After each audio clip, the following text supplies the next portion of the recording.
Assalamualaikum warahmatullahi wabarakatuh. Selamat datang di seminar proposal saya. Sebelumnya, saya akan memperkenalkan diri. Nama saya Anissa Fitri Safianti, NPM 1775003, dari Program Studi Akuntansi Perpajakan. Di sini saya akan mempresentasikan hasil proposal penelitian saya dengan judul Pengaruh Perencanaan Pajak, Ukuran Perusahaan, dan Profitabilitas terhadap Manajemen Laba pada Perusahaan Subsektor Makanan dan Minuman yang terdaftar di Bursa Efek Indonesia atau BEI periode 2017 sampai 2020.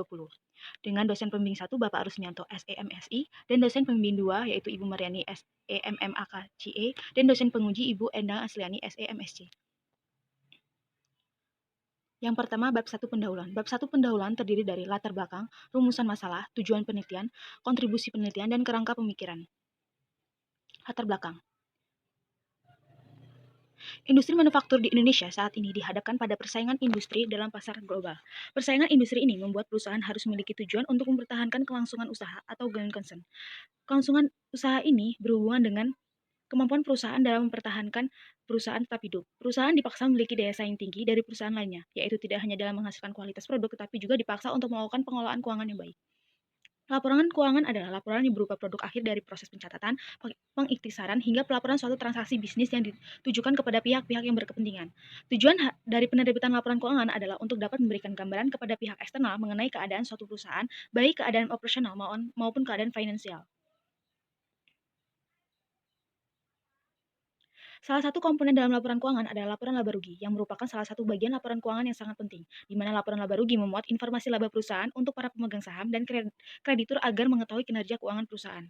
Informasi laba digunakan oleh pihak internal ataupun eksternal perusahaan untuk membuat keputusan terkait pemberian bonus, kompensasi, dan prestasi kerja pihak manajemen. Bonus yang akan diperoleh oleh pihak manajemen berkaitan dengan laba atau keuntungan yang dihasilkan oleh perusahaan. Oleh karena itu, semakin tinggi laba yang dihasilkan perusahaan, maka semakin tinggi bonus yang akan diperoleh pihak manajemen. Jika bonus yang diberikan tergantung pada laba yang dihasilkan oleh perusahaan, maka manajer memungkinkan untuk melakukan rekayasa untuk meningkatkan laba. Rekayasa tersebut disusun dengan tidak melanggar kaidah-kaidah akuntansi yang berlaku umum. Kondisi inilah yang biasanya dilakukan oleh manajer untuk merekayasa informasi laba yang biasanya disebut dengan praktik manajemen laba atau earning management. Manajemen laba adalah suatu cara yang dilakukan dalam memilih kebijakan akuntansi oleh manajer dari standar akuntansi keuangan yang ada untuk merekayasa suatu laporan keuangan yang dapat meningkatkan utilitas perusahaan dan nilai pasar perusahaan bertujuan untuk menyesatkan pemegang saham. Oleh karena itu, perekayasaan laporan keuangan ini menjadi isu atas penyalahgunaan informasi keuangan yang dapat merugikan pihak yang berkepentingan. Kondisi ini biasanya dikenal sebagai asimetri informasi atau information asymmetry, yaitu suatu kondisi di mana adanya ketidakseimbangan informasi antara pihak manajemen dengan pemegang saham dan stakeholder. Bagi perusahaan, pajak merupakan pajak yang dikenakan terhadap penghasilan yang dianggap sebagai beban yang akan mengurangi laba. Menurut Suwandi, perencanaan pajak adalah suatu upaya perusahaan untuk menghilangkan beban pajak atau tax shielding yang masih dalam aturan pajak yang berlaku. Perencanaan pajak berkaitan dengan laporan laba perusahaan. Semakin besar laba diperoleh perusahaan, maka akan semakin besar pula beban pajak yang ditanggung perusahaan. Oleh karena itu, manajer perusahaan akan melakukan teknik manajemen laba untuk mencapai target laba yang diinginkan dengan pajak yang kecil. Selanjutnya, pengaruh terhadap manajemen laba selain perencanaan pajak yaitu ukuran perusahaan sangat sensitif terhadap laporan laba karena dianggap sebagai political cost menurut Watt and Zimmerman tahun 1978. Ada dua pandangan menurut Watt and Zimmerman 1978. Pandangan pertama yaitu perusahaan besar memiliki motivasi untuk melakukan praktik manajemen laba karena perusahaan besar memiliki biaya politik yang sangat besar, memiliki kegiatan operasional yang lebih banyak, dan perusahaan besar biasanya harus memenuhi harapan dari investor dan memegang sahamnya untuk mencapai suatu target, sehingga memungkinkan perusahaan besar sering melakukan praktek manajemen laba. Pandangan kedua yaitu perusahaan kecil lebih banyak melakukan praktek manajemen laba daripada perusahaan besar karena perusahaan kecil sering menunjukkan kondisi dan kinerja perusahaan yang baik agar investor dapat menanamkan modalnya.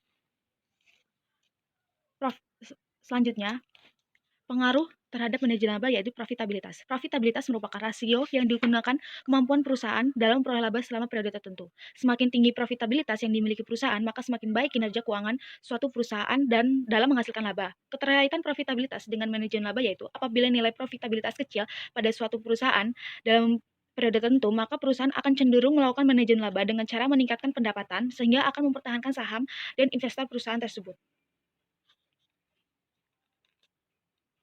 Selanjutnya, penelitian ini difokuskan pada perusahaan subsektor makanan dan minuman. Sektor industri makanan dan minuman merupakan salah satu sektor yang diposisikan oleh pemerintah Indonesia sebagai cabang industri manufaktur unggulan yang menopang industri nasional. Menurut Menteri Perindustrian, subsektor makan dan minuman merupakan sektor terbesar dalam memberikan kontribusi terhadap PDB atau produk domestik bruto. Pada tahun 2017, Kementerian Industri mencatat industri makan dan minum kepada PDB industri non-migas mencapai 34,95%.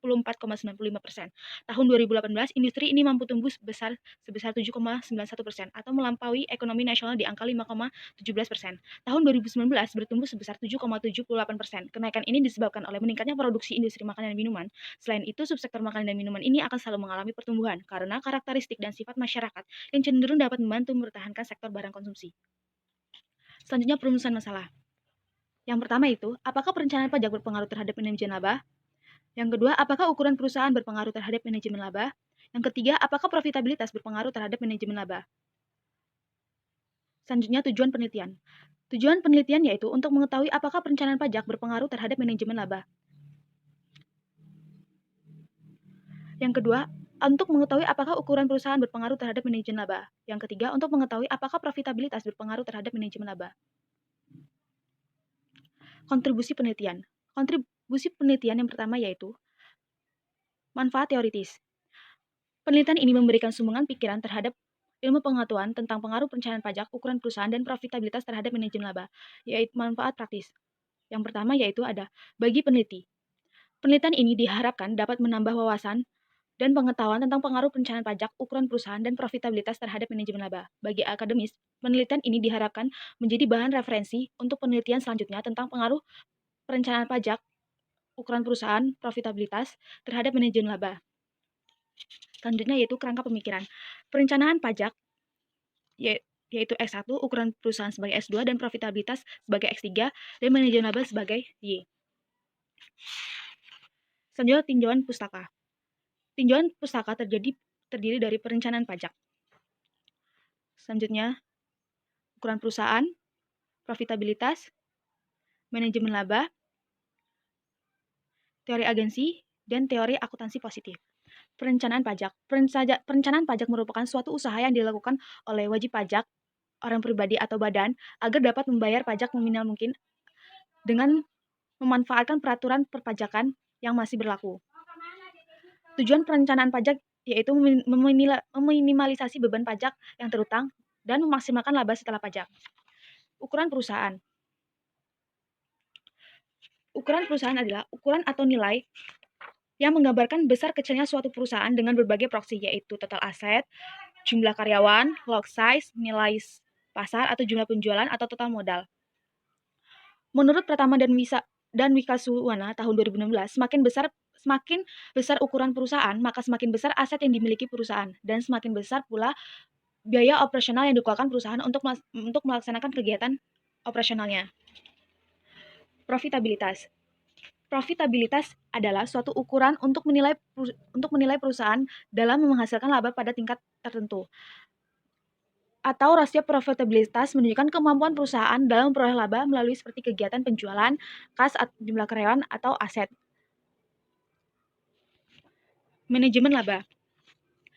Manajemen laba yaitu suatu strategi yang dilakukan manajer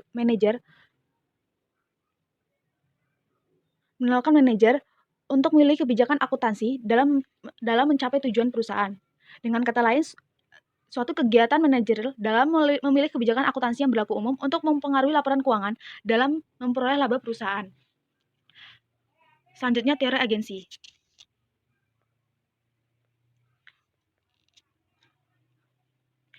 Teori agensi yaitu suatu hubungan keagenan terikat kontrak di mana satu atau lebih pemilik prinsipal dengan orang lain atau agen atau manajer yang menjalankan usahanya.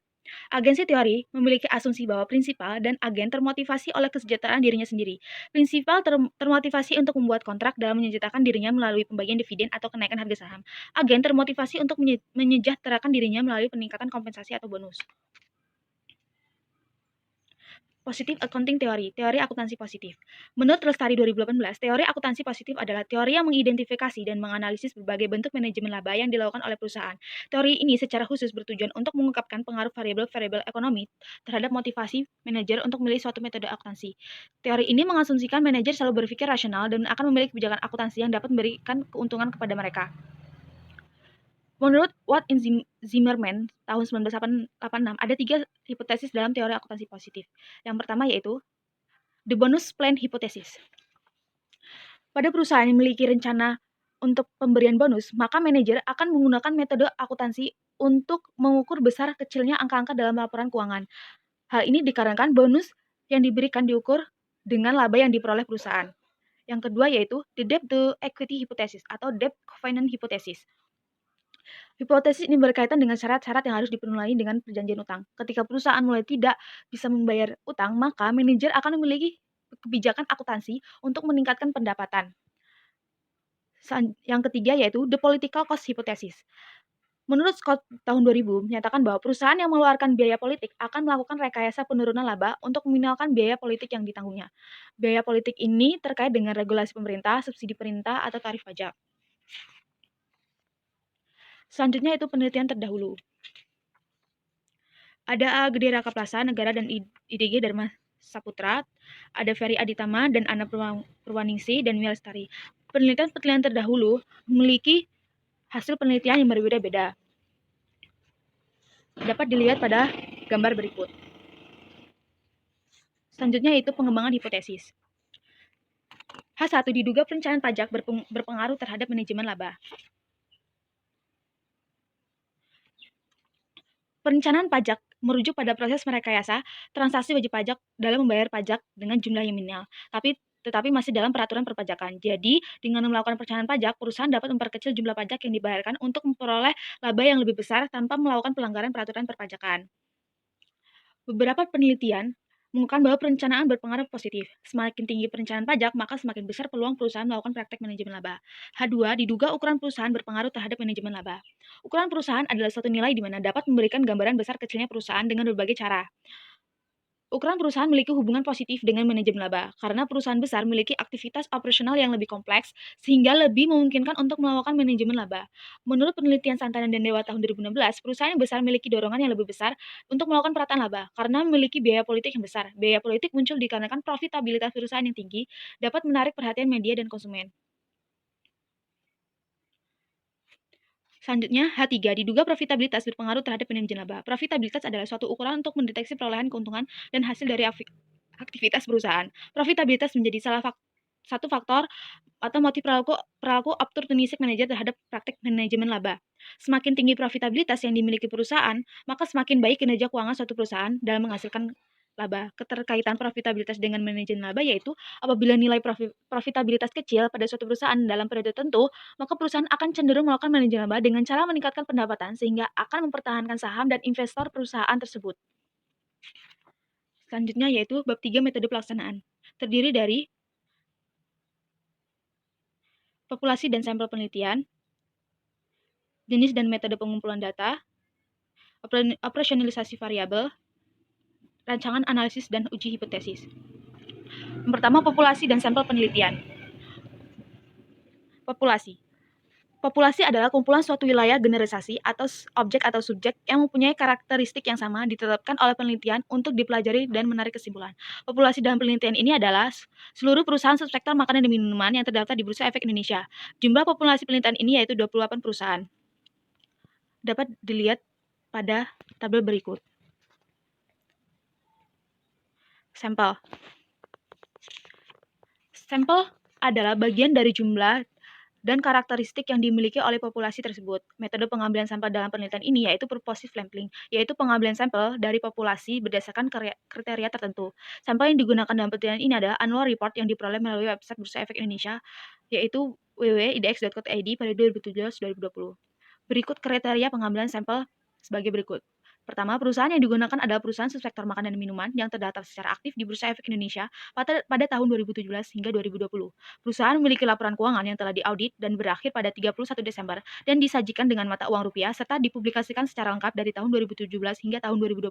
Perusahaan yang mengalami laba selama periode 2017 sampai dengan 2020, kriteria ini digunakan untuk mengukur perencanaan pajak dan manajemen laba yang didapat dari laba perusahaan. Yang selanjutnya, perusahaan tidak melakukan akuisisi, merger, restrukturisasi, serta perubahan kelompok usaha. Adanya akuisisi, merger, dan restrukturisasi serta perubahan kelompok usaha tersebut akan menyebabkan laporan keuangan yang disajikan berbeda sehingga mempengaruhi posisi keuangan. Selanjutnya, proses pemilihan sampel. Total perusahaan yang memenuhi kriteria yaitu 14. Karena sampel yang dihasilkan sedikit, maka penelitian ini menggunakan pooled data, yaitu dikalikan dengan tahun penelitian. Jadi 14 dikali periode 4 tahun, yaitu total sampelnya yaitu 56. Berikut adalah daftar nama perusahaan yang menjadi sampel. Selanjutnya, jenis dan metode pengumpulan data. Jenis data yang digunakan dalam penelitian ini adalah data sekunder.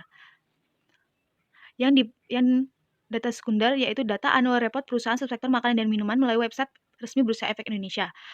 Metode pengumpulan data dalam penelitian ini adalah metode kuantitatif. Dengan teknik pengumpulan data yaitu teknik dokumentasi, yaitu dengan cara melakukan pencatatan dan mengumpulkan catatan yang menjadi bahan penelitian berupa laporan keuangan tahunan.